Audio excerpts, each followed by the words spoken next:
Мы находимся в одной из теплиц, где растет клубника. Сорт называется Шарлотта. Начинает расти клубника уже с начала мая, и сейчас уже собирают первый урожай. Давайте попробуем одну клубнику на вкус. Срываем. Вот она такая уже большая, красная. И как оказалось, очень вкусный.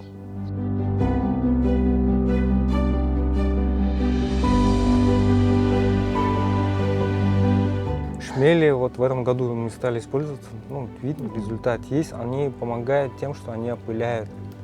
Допустим, здесь вот растения, вот здесь мужские и женские цветочки. С мужского цветочка пыльца должна попасть на женский цветочек. Тогда будет плод. Ты заметил, когда жара большая у нас, они не работают. Я думаю, почему не работают? Стал копаться, интересоваться и узнал то, что, оказывается, они сидят в улье, да, и охлаждают королеву, ну, махая крыльями. Вот, когда вот жара подходит, там гул такой вот у них в коробочке. Пока не могу сказать, да, вот насколько урожайность будет. Это уже осенью будет видно. Я так думаю, что... Но я уже вижу, что урожайность будет больше.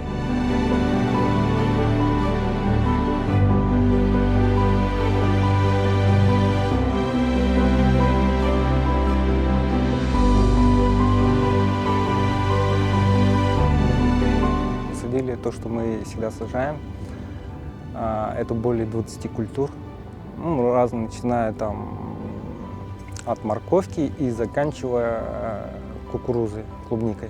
Вот.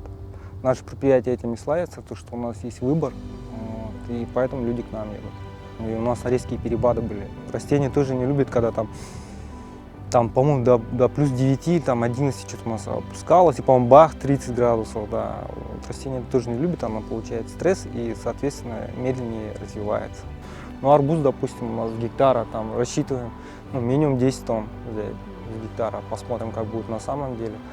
Потом, ну, и также по капусте, там, рассчитываем, там, от 20 до 30 тонн, да, вот, снять с гектара. Картошки тоже рассчитываем, ну, 12,5 минимум тонн с гектара. Ну, посмотрим, как даст. Начинающим фермерам я бы посоветовал бы упорство, вот, в первую очередь, потому что они думают, о, там, сейчас посадим весной, осенью выкопаем, куча денег будет. Ребят, ну, приготовьтесь, что вы будете просто работать в минус, там, 2-3 года, пока не поймете, пока не осознаете свои возможности и силы.